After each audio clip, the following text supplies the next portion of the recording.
Aristocracy, she had decided, was nothing more than well-dressed bankruptcy. Annalise Thorne understood the language of numbers far better than the coded whispers of the ballroom.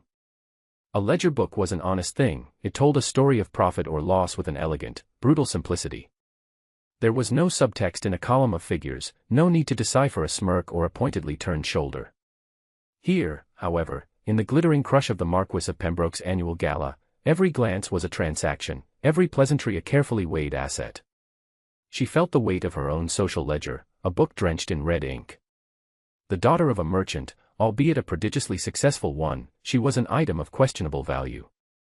Her father's death 2 years prior had left her with a fortune, a head for business that was considered most unladylike, and a social standing as precarious as a house built on sand. The fortune was the only reason she was here at all, a gilded lure for titled men with crumbling estates. Her recent engagement to Lord Everton, a man with a charming smile and debts like an anchor, had been a calculated investment in security. An investment that had soured spectacularly when he jilted her for Lady Beatrice Croft, a woman with a pedigree as long and unblemished as her own was short and suspect. The public humiliation had been a sharp, clean wound. Annalise, ever the pragmatist, had assessed the damage, tallied her losses, and resolved to cut them. Sorrow was a luxury she could not afford. Tonight, she wore her resilience like armor. Her gown, a deep sapphire silk that had cost a sensible sum, was elegant but not ostentatious. She moved through the throng with a quiet dignity that was often mistaken for shyness. It was not. It was observation. She was scanning the room, assessing the players, calculating her next move in a game she was determined not to lose again. It was then that she heard it. A voice, low and resonant, cutting through the saccharine strains of the string quartet. It was a voice accustomed to command, laced with the casual arrogance of a man who had never once in his life been told no. "Look at them," the voice murmured, thick with disdain. "Circling like vultures. You can almost smell the scent of the counting house clinging to their silks." Annalise froze, her hand hovering over a flute of champagne. The words were not meant for her, not directly, but they landed like stones. She risked a glance from behind the fronds of a potted fern. The speaker was Alaric Beaumont, the Duke of Blackwood. He stood with his back partially to her, a formidable silhouette in immaculate black wool. Power radiated from him, a cold, oppressive gravity that bent the room around his presence. He was the apex predator in this gilded jungle, and he was looking directly toward the corner where she had been standing only moments before. His companion, a lesser lord she vaguely recognized, chuckled obsequiously. "Everton's cast off. The Thorne girl. They say she can calculate a dowry to the last farthing faster than her father could ship wool." The Duke's laugh was not a sound of mirth. It was a short, sharp bark of contempt. "A merchant's daughter is a merchant's daughter. You can dress her in satin and parade her in a ballroom, but she remains a commodity. A poor investment, I'd wager. Liable to depreciate the moment you take her off the market." The world narrowed to the space between heartbeats. A poor investment. Commodity. The words were not just insults, they were a clinical, brutal dismissal of her entire being. He had taken her, her father's legacy, her quiet ambitions, and reduced them to a line item in a ledger of social worthlessness. The wound from Everton's betrayal had been a clean cut. This was a slow, grinding poison. For a moment, the heat of pure, unadulterated fury threatened to swamp her. She felt the tremor in her hands, the urge to march over there and slap the cold, aristocratic perfection from his face. She imagined the satisfying crack of her palm against his cheek, the shock in his cool gray eyes.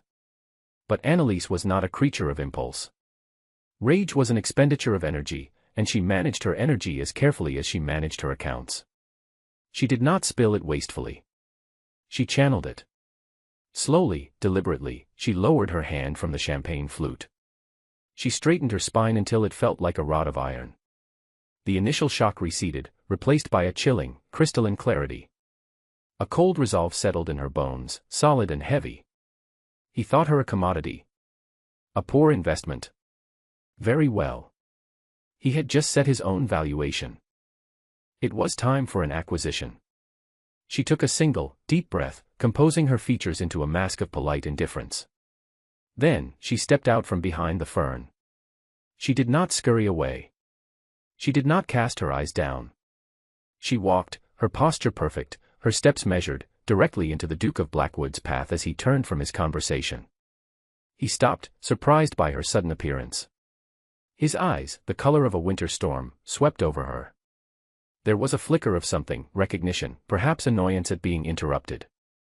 He was even more imposing up close, a man carved from granite and disdain.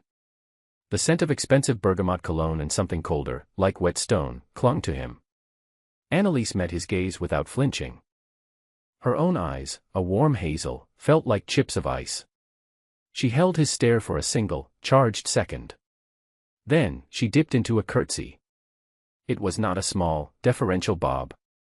It was a deep, deliberate, impeccably executed reverence, the kind one would offer to a king. It was so perfectly formal, so exaggerated in its respect, that it bordered on mockery. It said, "I heard you. I see you. And you are nothing to me." She rose, the ghost of a smile touching her lips, a smile that did not reach her eyes. Without a word, she turned and walked away, her sapphire gown whispering over the polished floor.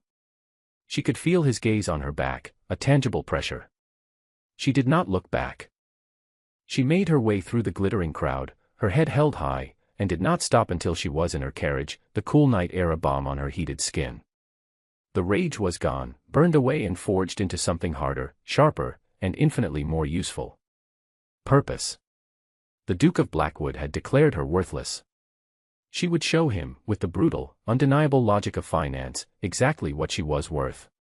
She would make him bankrupt in every way a man could be, or she would own him. The next morning, Annalise did not weep or rage. She went to work. Her father's study, which she had maintained exactly as he had left it, was her sanctuary and her arsenal. The room smelled of old paper, leather, and the faint, comforting aroma of stale pipe tobacco trapped in the heavy velvet curtains. Here, she was not a commodity. She was in command. For years, her father had been more than just a merchant. He had been a silent force in the world of high finance, a lender to those whose pedigrees far outstripped their purses. He had been discreet, reliable, and had kept meticulous records. Annalise had been his apprentice since she was old enough to hold a pen. She knew these ledgers as well as she knew her own name. Her target was clear, the Duke of Blackwood. His family was ancient, his title among the most respected in the kingdom. But Annalise knew that ancient titles were often just another term for ancient debts. She pulled a heavy, leather-bound volume from a locked cabinet. The spine was unmarked. Discretion had been her father's watchword. Her slender fingers, unadorned by jewels, traced the index.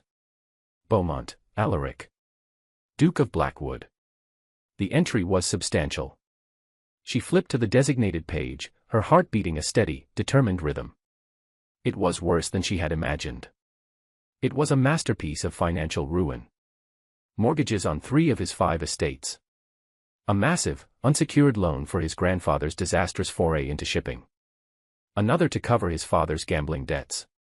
The interest, compounding year after year, had grown into a monster. And her father, through a series of quiet acquisitions, had bought up every last shilling of that debt. Annalise sat back in the worn leather chair, the book open on the desk before her. The numbers seemed to glow on the page. She was not merely a creditor. She was the creditor. The Duke of Blackwood, the man who had dismissed her as a poor investment, was, for all practical purposes, hers. A wave of dizzying power washed over her. She could ruin him. With a stroke of her pen, she could call in the loans, foreclose on his ancestral lands, and strip him of everything but his title. She could leave him a hollowed-out shell, a duke in name only, a living testament to the power of the counting house he so despised. The thought was tempting, a dark, sweet poison. But ruin was messy. It was loud. And it would not give her what she truly wanted. Revenge was a dish best served cold, but security was a feast that could last a lifetime. She needed to secure her position in a world that saw her as an intruder. Ruining a duke would make her a pariah. Marrying one, however. A new plan began to form, cold and audacious. It was a business merger. An acquisition, not of his assets, but of his name. Her fortune for his title. Her acumen for his security. It was a transaction, pure and simple. The kind of deal he would understand, even as he loathed it. She spent the rest of the day preparing her case. She drew up summaries, cross-referenced deeds, and compiled a portfolio that laid out his financial collapse in inescapable detail. She was building a fortress of facts, a siege engine of arithmetic. By evening, her plan was no longer a nascent idea, it was a weapon, polished and ready. The next day, she dispatched a note to Blackwood Manor. It was brief and formal, requesting a meeting on a matter of urgent financial importance. She did not mention her name, only the name of the legal firm that had managed her father's lending business. Let him wonder. Let him worry. 2 days later, she was shown into the Duke's study at Blackwood Manor. The house was a physical manifestation of his predicament. It was magnificent in its bones, soaring ceilings, dark, carved wood paneling, windows that looked out over 1,000 acres of rolling parkland. But a chill clung to the air that had nothing to do with the weather. The scent of damp and decay mingled with the faint, desperate aroma of lemon wax used to disguise it. Dust motes danced in the thin shafts of afternoon light, illuminating the worn patches on the priceless Aubusson carpet. The house was dying. The Duke stood by the massive stone fireplace, where a pitifully small fire struggled against the gloom. He had not yet turned to face her. He was staring into the flames, one hand resting on the mantelpiece. Even from behind, he was an intimidating figure. "You requested this meeting," he said, his voice as cold as the room. "My men said it was urgent. I trust you will not waste my time." "I have no intention of wasting anyone's time, Your Grace." At the sound of her voice, he went rigid. Slowly, he turned. His gray eyes widened for a fraction of a second, the only sign of his shock. It was quickly replaced by a mask of cold fury. The sight of her, in his private study, was clearly an offense of the highest order. "You," he bit out, the single word dripping with contempt. "What is the meaning of this charade?" Anneliese did not flinch. She walked calmly to the massive mahogany desk that dominated the room and placed her leather portfolio upon its polished surface. "There is no charade, Your Grace. I am here representing the estate of my late father, which holds the entirety of your family's outstanding debt." He stared at her, his jaw tight. A muscle worked in his cheek. "That's impossible. My family's affairs are handled through a dozen different houses." She corrected softly. "My father was a very patient man. And a very thorough collector. It is all in here." She tapped the portfolio. "Every loan, every mortgage, every ill-advised investment dating back to your great-grandfather. The total principal, plus accrued interest." He stalked toward the desk, his movements tight with controlled rage. He looked less like a duke and more like a caged wolf. He flipped open the portfolio. His eyes scanned the first page, then the second. The color drained from his face, leaving his aristocratic features stark and pale. The silence in the room was absolute, broken only by the frantic ticking of a tall case clock in the corner and the hiss of the dying fire. "You're lying," he whispered, but the words had no conviction. The proof was right in front of him, written in the unforgiving ink of his own family's folly. "The numbers do not lie, Your Grace," Anneliese said, her voice even. "You are on the verge of total ruin. The Blackwood title will soon be nothing more than an empty name attached to a man with no home and no funds. A poor investment." She let her own words hang in the air, a deliberate echo of his. His head snapped up, his eyes blazing with a mixture of hatred and humiliation. "What do you want? Blood? Do you intend to see me thrown into the street?" "Ruin is so inefficient," she said, tilting her head. "And frankly, not very profitable. I have a different proposal. A business arrangement." He let out a harsh, incredulous laugh. "A business arrangement?" "Precisely." She folded her hands before her, the very picture of calm reason. "You require a massive infusion of capital to save your estate and your name. I require something that my fortune, vast as it is, cannot purchase: unimpeachable social standing. Security. A title." He stared at her, the dawning horror on his face a sight to behold. "You cannot be serious." "I am perfectly serious," she stated. "I propose a marriage. My dowry will be the complete and immediate cancellation of your entire debt. I will personally oversee the restoration of the Blackwood estates to profitability. In return, I will become the Duchess of Blackwood. It is a simple, clean transaction. Your name for my money. Your protection for my solvency. He looked as if she had physically struck him. The idea was so audacious, so far beyond the pale of his world, that he seemed unable to process it. He, Alaric Beaumont, the Duke of Blackwood, to be bought and sold like a prize bull at a country fair by a merchant's daughter he had insulted just days before. Never, he snarled, his voice low and dangerous. I would rather see this house crumble to dust around me. You are welcome to that choice, Annalise said, her calm unwavering. But it will not just be you. It will be your tenants, your staff, the generations of people whose livelihoods depend on this estate. Their ruin will also be on your ledger. Or, you can accept my terms. A cold, practical contract. No pretense of affection. We would be partners in a business, nothing more. You would be free to live your life as you see fit, as would I. But your legacy would be saved. And I, she added softly, would be safe. She watched the war play out on his face. The battle between his immense, suffocating pride and the crushing reality of his circumstances. He paced the length of the room, his fists clenched at his sides. The ticking clock seemed to grow louder, marking the seconds of his gilded cage shrinking around him. He was trapped. He knew it. She knew it. Finally, he stopped, his back to her once more. He stared out the tall, grimy window at the neglected gardens. There will be terms, he said, his voice ragged. Conditions. Annalise allowed herself a small, internal sigh of victory. The siege was over. The fortress had fallen. I am, of course, open to negotiation. Separate wings of the house. Separate lives. In public, we will present a united front. In private, we are strangers. That seems a perfectly sensible arrangement, she agreed. He turned, and the look in his eyes was one of pure, undiluted loathing. It was a look that promised a cold and bitter life. Fine, he spat, the word tasting like ash in his mouth. You will have your title. I hope you choke on it. Annalise merely inclined her head. A pleasure doing business with you, Your Grace. The marriage was a swift, sterile affair conducted in a dusty London chapel with only 2 lawyers as witnesses. The ink on the marriage contract was barely dry before the ink on the documents cancelling his debt was applied.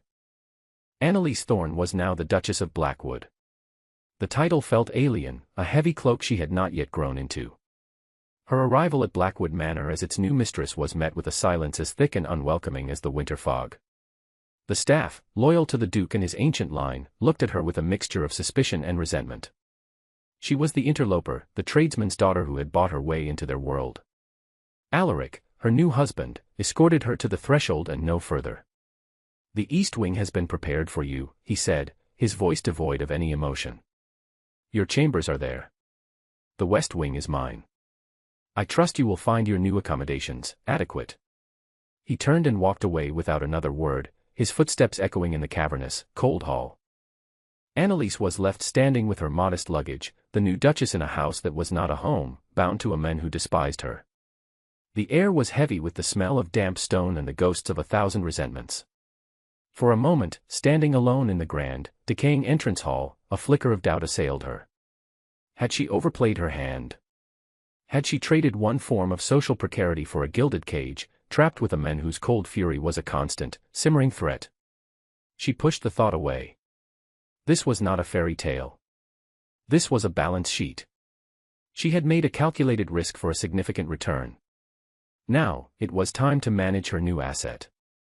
Her first order of business was not the staff or the decor, but the books. She requested the household ledgers, and the steward, a florid man named Mr. Hemlock, presented them with a condescending sniff. He clearly expected her to glance at them and hand them back, a woman playing at business. He did not know Annalise. She took the heavy volumes to her new rooms in the East Wing. The chambers were vast and cold, furnished with beautiful but threadbare antiques. A fire had been lit in the hearth, but it did little to chase the oppressive chill. She ignored her surroundings. She sat at a delicate, spindly-legged desk, opened the first ledger, and began her true work. The state of the household accounts was appalling. It was a symphony of waste, graft, and breathtaking incompetence. Tradesmen were overcharging by double, sometimes triple. The wine cellar was being systematically pilfered. The steward was paying wages to 3 grooms who, Annalise suspected, existed only on paper. It was not just a dying house, it was being actively bled dry from the inside. A slow, cold anger began to build in her. This was not just poor management, it was a betrayal of the Duke, of the estate itself. These people, who so prided themselves on their loyalty to his ancient name, were the very ones hastening its demise. For the next week, Anneliese worked relentlessly. She rose before dawn and worked late into the night, fueled by black tea and a stubborn, burning drive. She cross-referenced every invoice with her own knowledge of market rates. She demanded inventories of the larders, the cellars, the linen closets. She walked the grounds, her sensible boots crunching on the gravel paths, her sharp eyes missing nothing, the broken slate on a stable roof, the rot in a fence post, the overgrown kitchen garden. Her activities did not go unnoticed. The staff whispered. Mr. Hemlock grew increasingly agitated, his condescension curdling into outright hostility. The Duke remained entirely absent, a ghost in the opposite wing of the house. They saw each other only at dinner, a silent, miserable affair at opposite ends of a ridiculously long dining table. They exchanged no more than the barest civilities, two strangers bound by a contract of mutual convenience and dislike. After a week of investigation, Anneliese was ready. She summoned Mr. Hemlock to the morning room, a once beautiful space now shrouded in dust covers. She had her ledgers spread across a table. Mr. Hemlock, she began without preamble, I have been reviewing the household accounts. Indeed, Your Grace, he said, a smug smile playing on his lips. A complex matter, I am sure. If you have any simple questions, I would be happy to assist. Anneliese looked up at him, her gaze flat and direct. My questions are not simple. For instance, I am curious as to why we are paying the butcher a price for beef that is 50% above the highest rates in London. I am also curious about the employment of 3 grooms, a John Smith, a Thomas Jones, and a William Brown, for whom no one on the staff can account. The color drained from Hemlock's face. His smugness vanished, replaced by a panicked sweat. A misunderstanding, Your Grace. Clerical errors. There are hundreds of such clerical errors, Anneliese cut in, her voice like ice. Amounting to thousands of pounds a year. It is not an error, Mr. Hemlock. It is theft. You are dismissed. You will be out of this house by noon. Be grateful I do not have you thrown in jail. He stared at her, sputtering, his face a mask of disbelief and fury. That she, this upstart, would dare to challenge him. He opened his mouth to protest, to appeal to the Duke, but one look at the cold, unyielding certainty in her eyes, and he deflated. He knew he was beaten. He turned and fled. Anneliese took no satisfaction in his dismissal. It was simply a necessary correction on a faulty balance sheet. She spent the rest of the day interviewing the remaining staff, one by one. She was not unkind, but she was direct. She made it clear that the old ways were over. Efficiency, honesty, and hard work would be rewarded. Laziness and theft would not be tolerated. To her surprise, among the younger staff, the maids and footmen who had been bullied by Hemlock, she found not resentment, but relief. That evening, for the first time, the fire in the great hall was roaring, its warmth pushing back the perpetual chill. The scent of beeswax replaced the smell of dust. The meal, while simple, was perfectly cooked and served on polished silver. Alaric entered the dining room and stopped. He looked around, a flicker of surprise in his cold eyes. He noticed the fire, the clean scent in the air. He looked at her, seated at the far end of the table, her expression unreadable. He said nothing, but as he took his seat, his customary scowl seemed a fraction less severe. He had been aware of her activities, of course. The whispers from the staff had reached his study. He had expected a rebellion, a mass exodus of servants loyal to the old ways. He had expected her to fail, to come to him defeated, proving his initial assessment of her correct. Instead, there was this. Order. Warmth. The quiet hum of a household beginning to run properly for the first time in decades. A few days later, he was in his study, wrestling with the estate ledgers. They were a tangled mess his father and grandfather had left him, a testament to aristocratic incompetence. He had been trying for years to make sense of them, to find a path out of the woods, but it was like trying to navigate a swamp in the dark. He heard a soft knock at the door. Enter, he called, his voice sharp with irritation. It was Anneliese. She stood in the doorway, holding a slim ledger. She did not look at him, but at the chaos of papers on his desk. "I have finished my preliminary review of the household expenditures," she said, her voice cool and professional. "I have identified redundancies and sources of waste. I have also prepared a proposed budget for the next quarter. I thought you might wish to see it." He grunted, expecting a piece of amateurish nonsense. Reluctantly, he gestured for her to approach. She placed the ledger on his desk, well within his personal space. For a moment, her scent, something clean and subtle, like lavender and paper, cut through the stale air of the room. It was not unpleasant. He opened the book. He had expected flowery, feminine script.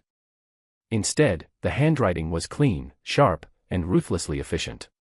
The columns were perfect. The logic was undeniable. She had consolidated suppliers, eliminated fraudulent accounts, and reallocated funds with a brilliance that was almost terrifying. In 1 week, she had understood the intricate workings of his household better than he had in 5 years. She hadn't just trimmed the fat, she had performed life-saving surgery on the budget. He looked up from the ledger, truly looked at her for the first time since their disastrous meeting. She was not the grasping social climber he had painted her as. She was not a commodity. She was a general, surveying her field of battle. There was an intelligence in her hazel eyes, a quiet competence in the set of her jaw, that he had been utterly blind to. A grudging, unfamiliar feeling began to stir within him. It felt like respect. "This," he started, his voice rough. He cleared his throat. "This is comprehensive," it was the closest he could come to a compliment. "It is a start," she replied, her expression unchanging. "The house is only the smallest part of the problem. The real losses are on the tenant farms and the quarry." She turned to leave. He found himself watching her go, the straightness of her back, the determined set of her shoulders. The woman he had married out of desperation, the woman he had intended to ignore, was proving to be something entirely unexpected. She was not just saving his house. She was a force of nature in her own right. The thought was deeply unsettling. And, to his immense annoyance, intriguing. The nightly dinners remained a bastion of silence, but the quality of that silence began to change. It was no longer the heavy, oppressive silence of mutual hatred. It became a lighter, more contemplative quiet. Anneliese would sometimes bring a small ledger to the table, making notes between courses. Alaric would find himself watching her, the way her brow furrowed in concentration, the swift, decisive movements of her pen. One evening, a storm was raging outside, throwing sheets of rain against the tall windows of the dining room. The fire crackled, a lone bastion of warmth and light against the tumultuous dark. They had finished their meal. A footman had placed a decanter of brandy and 2 glasses on a small table near the hearth, a hopeful gesture that had, until now, gone ignored. Anneliese was staring into the flames, her usual composure softened by the flickering light. Alaric, against his better judgment, found himself walking not to the door that led to his wing, but toward the fireplace. He poured 2 glasses of brandy, the amber liquid catching the light. He held one out to her. She looked up, startled, her eyes wide in the firelight. She hesitated for a moment, then took the glass.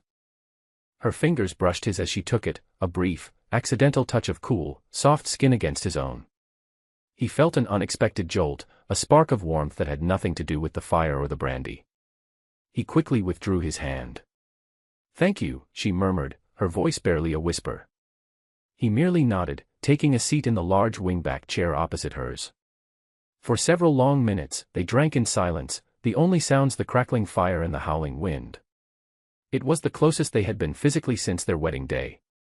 He could see the fine, dark lashes that framed her intelligent eyes, the determined line of her mouth, now softened in repose.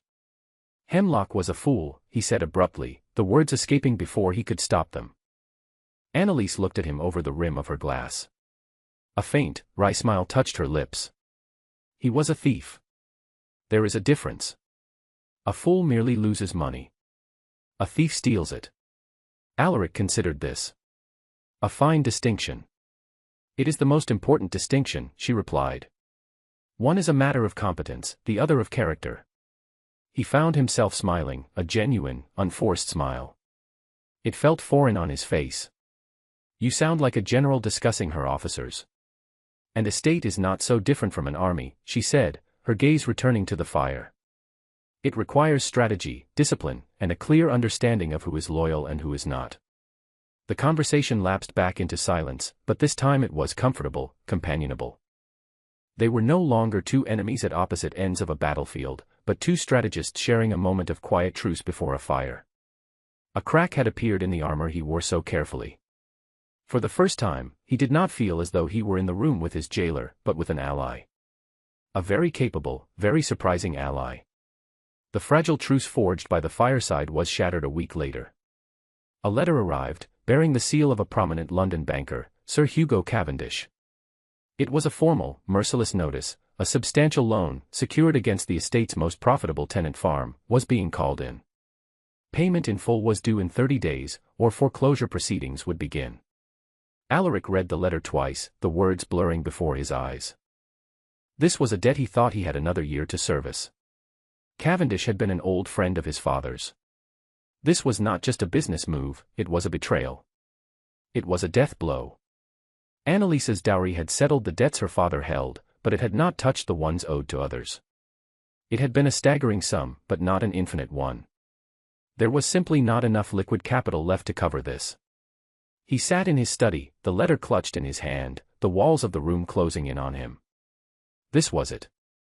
The final failure. He had sold his name, his very self, to save his legacy, and it was still not enough. The House of Beaumont, which had weathered wars and plagues and the folly of kings, would be brought down by a banker's pen. He felt a hollowness spread through his chest, a cold, crushing despair that was worse than any anger. The pride that had been his shield and his curse crumbled, leaving him exposed and raw. For the first time in his life, Alaric Beaumont, Duke of Blackwood, felt utterly, hopelessly defeated. He didn't hear the door open.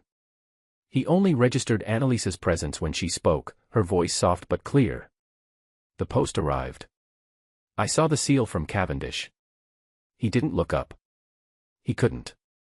He simply held out the crumpled letter, an offering of his own failure. He expected her to take it with a cool, I told you so. He expected her to remind him of the precariousness of his position, a position he had tried so hard to pretend was secure. She took the letter. He heard the rustle of paper as she read it. The silence stretched, thick with his shame. 30 days, she said finally. Her voice was not triumphant, nor was it pitying. It was factual. Analytical. He finally forced himself to look at her. He expected to see contempt in her eyes. Instead, he saw concentration. She was not looking at him as a failed duke, but at the letter as a problem to be solved. I sold my name for nothing, he said, the words tasting like poison. The confession was torn from him, a raw admission of the immense burden he carried. I sacrificed everything to preserve this legacy, and it's all turning to dust. This is the end. Annalise placed the letter on the desk. She looked at him, her hazel eyes clear and steady. Despair is a liability we cannot afford, Your Grace. This is not the end. It is a complication. She walked over to a large, rolled map of the estate that lay on a side table. She unfurled it, weighting the corners with books. The map was old, the parchment cracked. It depicted the thousands of acres of Blackwood land.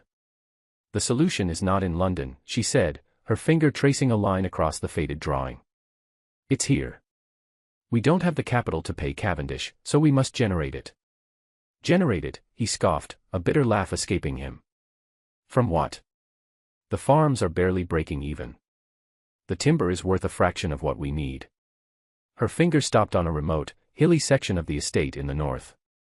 Here, she said. Your great-grandfather's folly. The old granite quarry. Alaric stared at the map. The quarry? It hasn't been worked in a century. It's flooded. The equipment is rusted to nothing.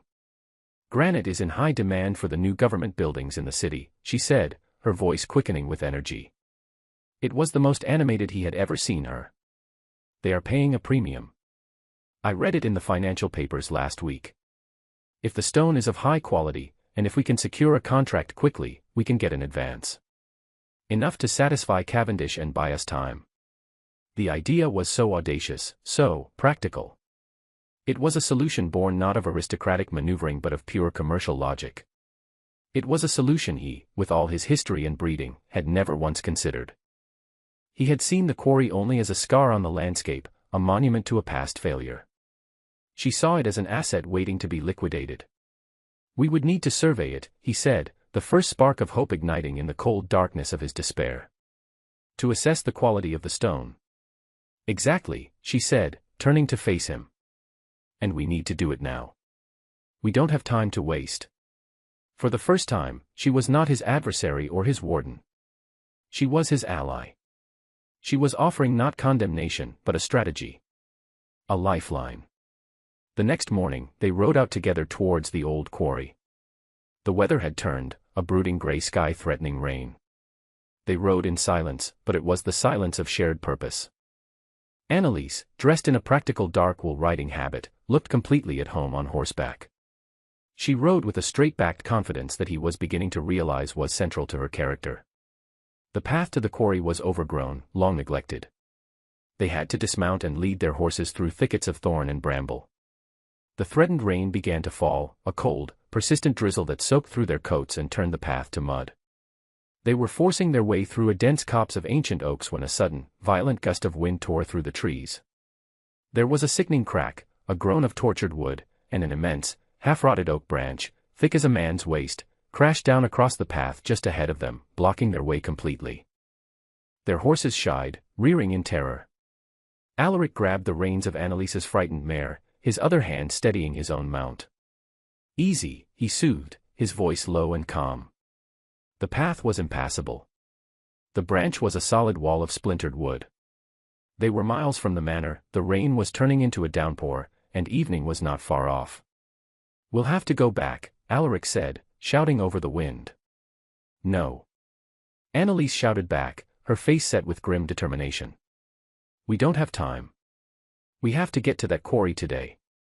She looked at the massive branch, then at him. There was no fear in her eyes, only resolve. In that moment, stripped of their titles and their resentments by the raw power of the storm, they were just a man and a woman facing an obstacle. "We move it," she said, as if it were the most obvious thing in the world. He stared at her, then at the branch. It was madness.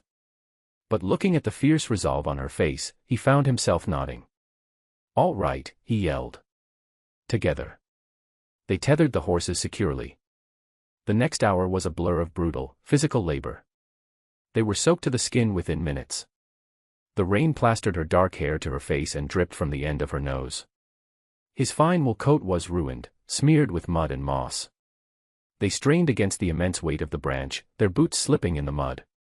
He used his shoulder as a lever, she found purchase and pushed with all her might, her jaw clenched. It was grueling, punishing work. Splinters tore at their hands. Muscles screamed in protest. But they did not stop. They worked together, a silent, synchronized team. He would find a new angle, and she would immediately adjust, adding her strength to his. The artifice of their lives, the ducal title, the merchant's fortune, the cold contract that bound them, was stripped away by the mud and the rain and the sheer physical effort. Finally, with one last, desperate, coordinated heave, the branch shifted. It scraped over the muddy ground, moving just enough to clear a narrow path. They collapsed against a tree trunk, gasping for breath, their chests heaving. Rainwater streamed down their faces. Anneliese pushed a stray, wet strand of hair from her eyes, leaving a streak of mud on her cheek. Alaric looked at her. Her elegant riding habit was a mess. Her hands were raw. She looked utterly exhausted. And he had never seen her look more magnificent. A laugh, a real, genuine laugh, bubbled up from his chest.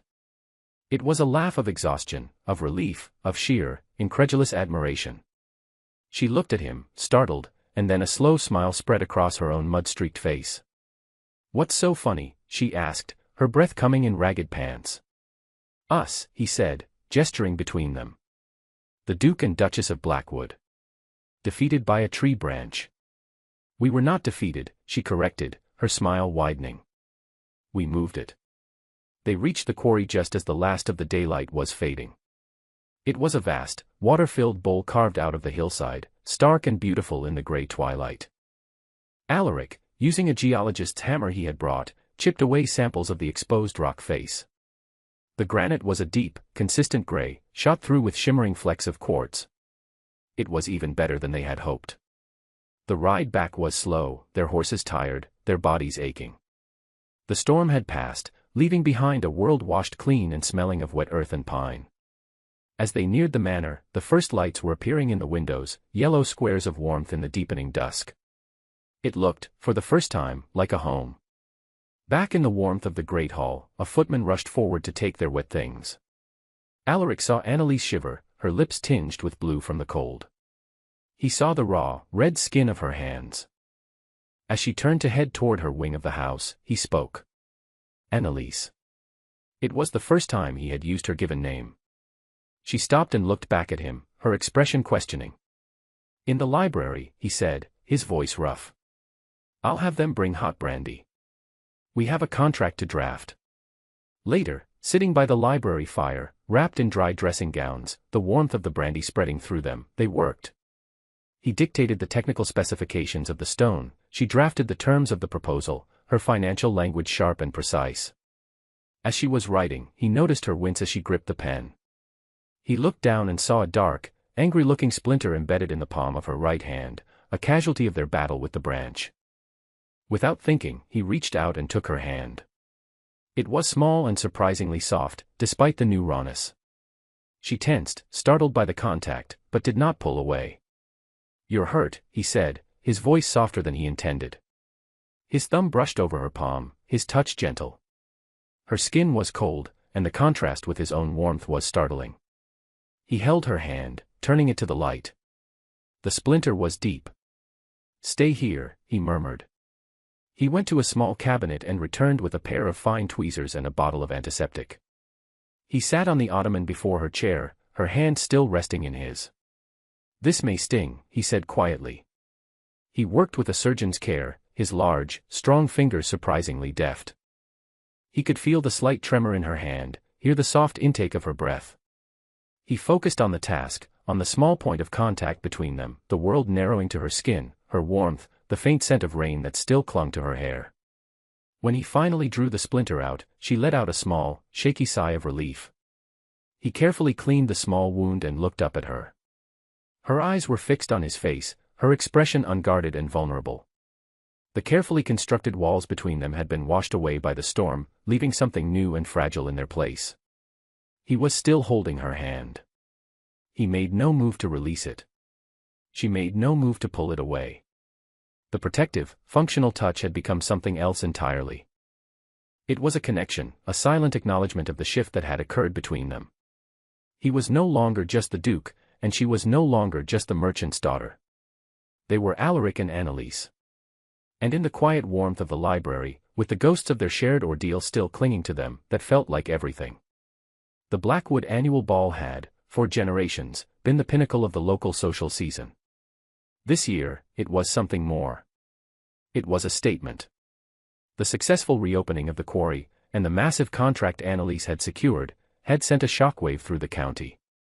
The rumors of the Duke's ruin had been replaced by whispers of his astonishing, unexpected solvency. Blackwood was on the rise again, and the world was clamoring to witness it. For Annalise, the ball was a battlefield. It would be her first time hosting as Duchess, her first time standing beside Alaric not as a contractual partner but as a public power. The scrutiny would be intense. Her every move, every word, every nuance of her interaction with her husband would be dissected by 100 pairs of malicious eyes. She had commissioned a new gown for the occasion. It was not bought with Alaric's newfound income, but with the savings she had accrued from her own ruthlessly efficient management of the household. It was an investment in herself. The gown was the color of molten gold, a rich, heavy satin that shimmered under the candlelight. It was a declaration of wealth, yes, but of earned wealth. It was the color of profit. As she descended the grand staircase, the murmur of the crowd below hushed. Every head turned. Alaric was waiting at the bottom, dressed in formal black and white, the stark colors emphasizing his dark, imposing presence. He watched her descend, and for a moment, the cool, controlled mask slipped from his face. His gray eyes were wide with an emotion she couldn't quite name, a mixture of awe and something deeper, more possessive. He took her hand as she reached the last step. His grip was firm, his thumb stroking the back of her glove. Annalise, he murmured, his voice low and for her ears only. You are a formidable asset. She smiled, a genuine, warm smile that reached her eyes. High praise, coming from a man who once declared me a poor investment. A flicker of his old arrogance, now tempered with humor, returned. My calculations were flawed. I have since revised my portfolio. They entered the ballroom together, a united front. The sheer, undeniable power of their presence silenced the whispers before they could even begin. He was the ancient, revitalized title, she was the brilliant, modern mind that had saved it. Together, they were unassailable. Or so she thought. Later in the evening, as Alaric was occupied with a group of powerful landowners, Annalise stepped onto a small, secluded balcony for a breath of cool night air. The music and chatter of the ballroom faded to a pleasant murmur. Well, well. Look what we have here. The little mouse, pretending to be a duchess. Annalise stiffened. The voice was honey-sweet and venomous. She turned. Lady Beatrice Croft, the woman for whom Lord Everton had jilted her, stood in the doorway to the balcony. She was flanked by her gaggle of sycophantic friends. Beatrice, beautiful and vapid, looked Annalise up and down, her lip curled in a sneer. That is a lovely gown, Beatrice said, her voice dripping with false admiration. Did you sew it yourself? I hear you are very practical. Annalise refused to rise to the bait. Lady Beatrice, she said, her tone level. Are you enjoying the ball? Beatrice laughed, a high, brittle sound. Oh, immensely. It's so amusing to see the old house with a bit of new paint. It almost hides the smell of trade. She took a step closer, her eyes glittering with malice. With her was Lord Everton himself, looking weak and uncomfortable, a pathetic shadow of the men she once thought she loved. He couldn't meet her eyes. And then it happened. Another of the ladies, a sly-faced baroness, stumbled forward with a cry of feigned surprise. In her hand was a full glass of deep red wine. It arced through the air, a perfect, ruby-red slash of deliberate ruin. The wine splashed across the front of Annalise's golden gown, a shocking, ugly stain that spread like a mortal wound. There was a collective gasp from the women. Oh, my dear Duchess, the Baroness cried, her face a mask of false horror. How clumsy of me. Your beautiful dress, it's utterly ruined. Beatrice smiled, a thin, triumphant smirk. The attack was complete. They had not physically torn her gown, but they had done the modern, socially acceptable equivalent. They had marked her, stained her, tried to remind her in the most public way possible that she did not belong. For a heart-stopping moment, the old Annalise, the wounded, humiliated girl from the Marquis's gala, surfaced. Tears pricked at the back of her eyes. The shame was a hot, physical thing. The golden gown, her symbol of triumph, was destroyed. But then the new Annalise, the Duchess of Blackwood, the woman who had faced down ruin and moved mountains, took control. She drew in a sharp breath, her spine straightening. She looked down at the hideous stain, then back up at the smirking faces of her tormentors. She did not weep. She did not rage. She simply stared at them with a cold, quiet contempt that was far more unnerving than any outburst. The moment stretched, thick and silent. And then, a new presence filled the doorway. Is there a problem here? It was Alaric. His voice was not loud, but it had a lethal calm that sliced through the tension.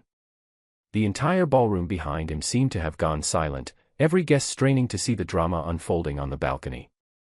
His eyes took in the scene in an instant, Annalise's ruined gown, the spilled wine, the triumphant look on Beatrice's face, the guilty panic on the Baroness's. His face became a mask of cold, controlled fury. It was an accident, Your Grace, Beatrice simpered, stepping forward. Baroness Finch is ever so clumsy. Alaric's gaze shifted to the Baroness, and the woman physically flinched, her face going pale. He did not raise his voice. He did not need to. Baroness Finch, he said, his voice soft and deadly. My wife, the Duchess, has spent the last 6 months reviewing the accounts of every tenant and supplier on the Blackwood estate. She has an extraordinary memory for numbers. For instance, she happened to mention to me just last week that your husband, the Baron, is 3 years in arrears on his lease for the Millwater farm. A lease I believe is up for renewal next month. The Baroness looked as if he had struck her. Her mouth opened and closed, but no sound came out. Alaric's gaze then moved to Beatrice. And you, Lady Beatrice. Your father was a vocal opponent of the quarry project. He called it a fool's errand. I wonder how he will feel when the new Blackwood-funded road to the capital bypasses his lands entirely, effectively cutting him off from the main trade route. He paused, letting the implication sink in. A poor investment, I believe the term is. He was using his power, their combined power, as a weapon. And it was devastating. He stepped forward, moving to Annalise's side. He looked from the ruined women to Annalise, his expression softening. Then he looked at the stain on her gown. These women, he said, his voice now ringing with a clear, carrying authority that reached the listening crowd in the ballroom, have offered you an insult. They have done so because they are small and petty, and they are terrified. They look at you, and they see everything they are not: intelligent, capable, strong. They see a woman whose mind is a far greater asset than any empty title or parcel of land. He held the gaze of every person watching. They have attempted to ruin a gown. They fail to understand that the Duchess of Blackwood's worth is not in the fabric she wears. Her worth is in her character. Her worth is in her resilience. Her worth, he said, his voice dropping slightly as his eyes met hers, is immeasurable. Then he did something that stunned the entire room into absolute silence. He began to shrug off his own formal ducal coat. With a smooth, deliberate motion, he draped the heavy, exquisitely tailored black wool coat over Annalise's shoulders, completely covering the wine-stained gown. It was an act of profound, public chivalry. It was a king covering his queen. He was wrapping her in his name, his protection, his absolute and unwavering support. He placed a hand on the small of her back. "My dear," he said, his voice gentle but firm. "I believe these people are no longer welcome in our home." Effective immediately. He turned his back on the humiliated, socially annihilated women. Lady Beatrice's face was a mask of utter ruin. Baroness Finch looked as though she might faint. Lord Everton had simply vanished. With his arm securely around her, Alaric guided Annalise from the balcony, through the parted, silent sea of their guests, and toward the grand staircase. The whispers were silenced. The gossip was dead. The message was unequivocal. The Duke and Duchess of Blackwood were one. To insult her was to declare war on him. They were a fortress. And its walls were impregnable. They ascended the grand staircase, leaving the stunned silence of the ballroom behind them. The heavy ducal coat was a warm, comforting weight on Annalise's shoulders, smelling of him, of bergamot, wool, and righteous anger. The silence between them as they walked the long, carpeted corridor to the east wing was no longer tense or awkward. It was charged with unspoken emotions, a current of energy that crackled in the air. He walked her to the door of her chambers. The suite that had once been her gilded prison now felt like a sanctuary. He stopped, turning to face her under the soft glow of a wall sconce.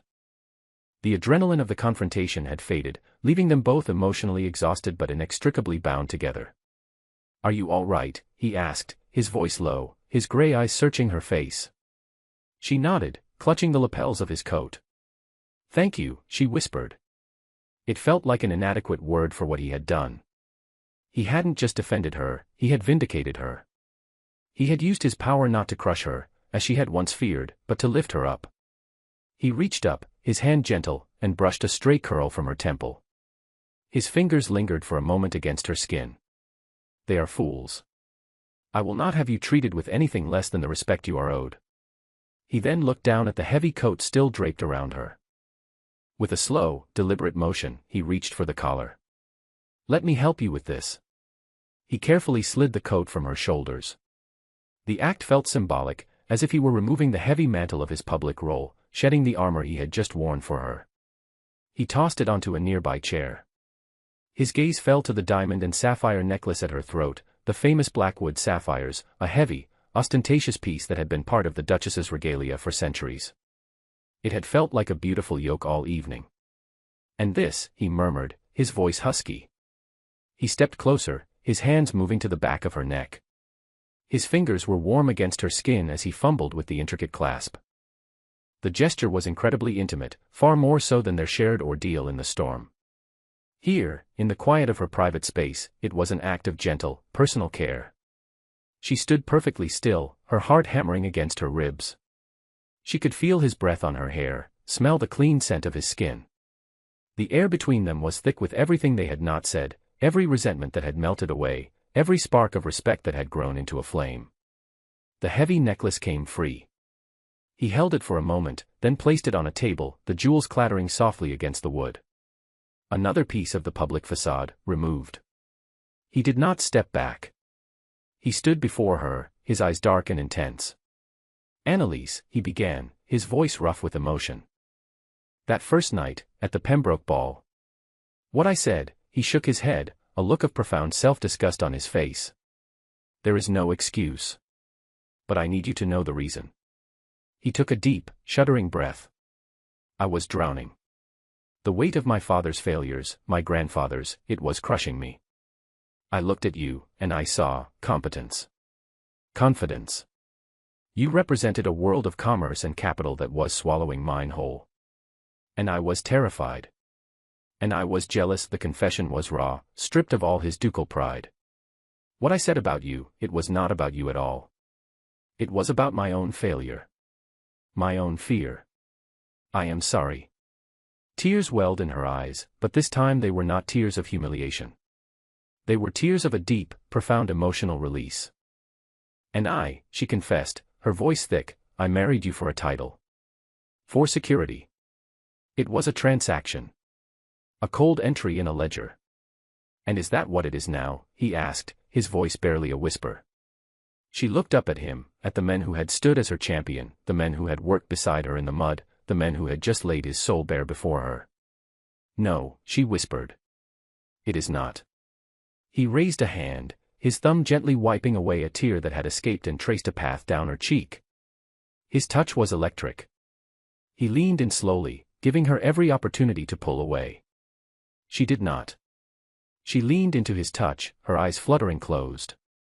His lips met hers. It was not a kiss of duty or transaction. It was not the accidental brush of fingers or a fleeting moment of shared victory. This was a conscious choice. It was a confession in its own right. The kiss was not light or tentative. It was deep and sure, heavy with the weight of everything they had overcome. It was grounded and real, a passionate affirmation of their new truth. It was the first true kiss of their marriage, and it tasted of brandy, and rain, and the breathtaking, triumphant feeling of finally coming home. It was the sealing of a new contract, one not written in ink, but in the undeniable language of the heart. Her hand came up to cup his jaw, and she kissed him back with all the pent-up emotion of the past months, surrendering not to his title or his power, but to the man himself. The man who had become her partner in every sense of the word. 1 year later, sunlight streamed through the tall, immaculately clean windows of the Duke's, now their, study. The room was transformed. The oppressive chill was gone, replaced by a comfortable warmth from a brightly burning fire. The scent of damp and decay had been vanquished by the pleasant aromas of beeswax, fresh flowers, and brewing coffee. The worn patches on the carpet were gone, replaced by a new, richly colored rug Annalise had sourced at a remarkable price from a weaver in the city. It was spring. Outside, the once neglected gardens were a riot of color, meticulously tended.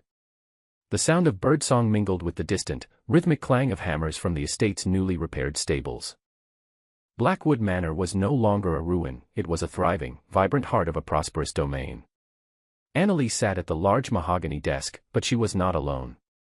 Alaric sat beside her, not at the opposite end of the room, but close enough that their shoulders occasionally brushed. They were bent over the same ledger, the master accounts for the entire estate. "The return on the north pasture drainage is better than we projected," she murmured, tapping a figure with the end of her pen. "Your idea to use the stone from the quarry for the culverts saved us nearly 20% on transport. And your idea to sell the excess timber to the shipyards paid for the labor twice over," he countered, a warm smile in his voice. He leaned in, his arm brushing hers as he pointed to another column. "With the final payment from the government contract, Sir Hugo Cavendish's loan will be a memory. We will be entirely debt-free." Annalise leaned back in her chair, a deep sense of satisfaction settling over her. Debt-free. It was the most beautiful phrase in the language. They had done it. Together. Their marriage, born of a cold transaction, had become the most profitable and successful partnership of her life. Alaric watched her, his expression soft. The harsh lines of pride and worry that had once seemed carved into his face had smoothed away, replaced by a quiet contentment. He no longer looked like a burdened aristocrat, but simply a man happy in his own home. He reached over, not for the ledger, but for her hand. He lifted it to his lips and pressed a soft kiss to her knuckles. "The greatest asset this estate has ever known," he said, his gray eyes full of a love and admiration that still made her heart skip a beat. She turned her hand in his, lacing their fingers together. "It has been a profitable venture for us both." He rose from his chair and came to stand behind her. He wrapped his arms around her, pulling her back against his chest. He rested his chin on the top of her head, inhaling the scent of her hair. "I was thinking," he murmured into her ear, his voice a low rumble. "Now that the ledgers are balanced and the house is in order." "Yes," she prompted, tilting her head back to look up at him. "Perhaps it is time we considered a new investment. A joint venture. One that might require a nursery." Annalise's breath caught. A slow, radiant smile spread across her face, a smile of pure, unadulterated joy. She twisted in her chair to face him fully, her hands coming up to frame his face. The man who had once been her enemy, her jailer, her cold, reluctant partner, was now her husband in every sense of the word. Her partner, her ally, her love. "Your Grace," she whispered, her eyes shining. "I believe the projected returns on such an investment would be immeasurable." He lowered his head and kissed her, a kiss not of fiery passion or desperate confession, but of quiet, enduring love. It was a kiss that spoke of shared futures, of a home built on a foundation not of stone or title, but of mutual respect, hard-won trust, and a partnership that had turned the cold, hard lines of a balance sheet into a love story for the ages. The House of Blackwood was solvent, yes, but more importantly, it was finally, truly, a home.